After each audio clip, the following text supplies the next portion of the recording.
Assalamualaikum warahmatullahi wabarakatuh. Saya Siti Nuraini dari Prodi Bahasa dan Sastra Arab, kelas B.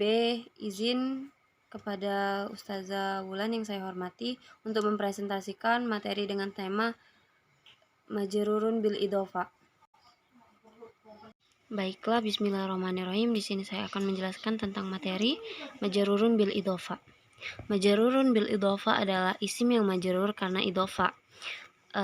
Apa itu idhofa? Idhofa adalah dua buah kata benda atau isim yang digabung menjadi satu dan keduanya memiliki keterkaitan sehingga membuat makna baru yang lebih jelas. Idhofa ini terdiri dari dua kata, yaitu mudhof atau yang disandarkan, kemudian mudhof ilaih atau sandaran yang disandarkan padanya. Misalnya yaitu babu al-fasl. Nah, di sini yang menjadi mudhofnya adalah babu dan mudhof ilaihnya adalah al-fasli. Nah, kemudian contoh yang kedua yaitu Rasulullah. Nah, di sini yang menjadi mudhofnya adalah Rasulu dan yang menjadi mudhof ilaihnya adalah Allahi.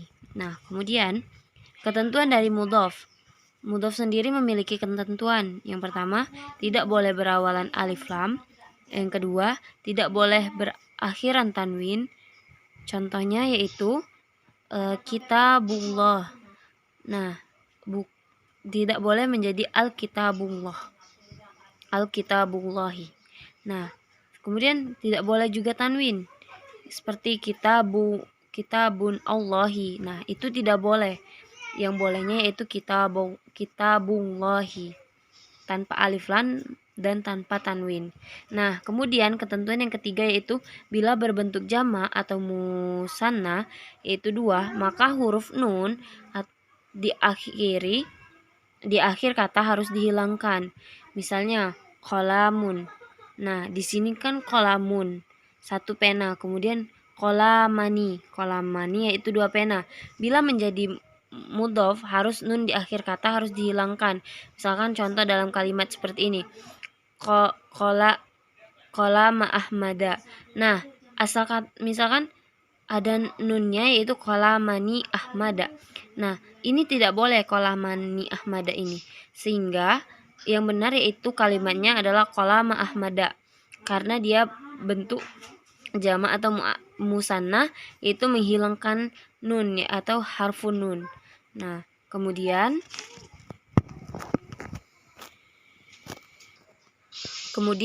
ketentuan dari mudhof ilaih. Nah, mudhof ilaih ini memiliki ketentuan yang pertama bersifat majrur atau kasroh. Nah, misalkan babu al-masjidi. Nah, harokat terakhirnya yaitu kasroh pada al-masjidi.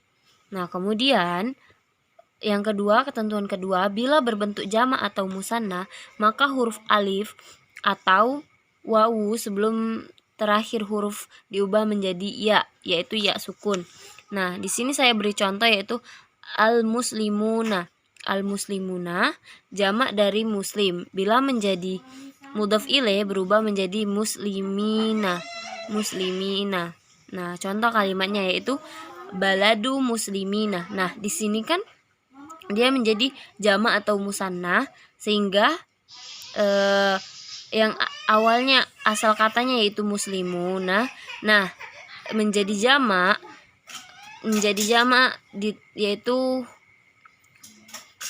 kalimat akhirnya ditambah dengan ya sukun sebelum huruf nunnya menjadi muslimina. Kemudian mudhof ilaih tidak harus berbentuk isim atau kata benda yang nyata. Bisa juga dalam bentuk isim yang lain. Misalnya, yang pertama mudhof ilaih yang berbentuk isim ismu atau ismu istifham atau kata nyata, kata tanya. Misal ibnu man. Nah, yang artinya itu anak siapa. Di sini yang menjadi mudhofnya yaitu ibnu, sedangkan mudhof ilaihnya yaitu man. Sehingga tidak harus berbentuk kasroh. Kemudian mudhof ilaih yang berbentuk dhamir atau kata ganti. Nah, di sini saya beri contoh, misal kita buka yang artinya bukumu. Nah, di sini yang menjadi mudhof yaitu kita, kitabu. Nah, sedangkan yang menjadi mudhof ilaihnya yaitu ka atau dhamir. Ketiga yaitu mudhof ilaih yang berbentuk isim mausul atau kata sambung. Misalnya sini saya beri contoh yaitu pada ayat siratal ladzina an'amta alaihim. Nah, di sini yang menjadi mudhofnya adalah sirata, sedangkan allazina ini menjadi mudhof ilaihnya. Baiklah, di sini saya akan menganalisis dalam Al-Quran, yaitu surah Al-Baqarah ayat 4 yang berbunyi wallazina yu'minuna bima unzila ilaika wa ma unzila min qablik wabil akhirati hum yuqinun. Nah, di sini idhofanya yaitu min qablika. Nah, yang menjadi mudhofnya adalah yaitu qabli. Nah, sedangkan ka-nya itu menjadi mudhof ilaih. Nah, di sini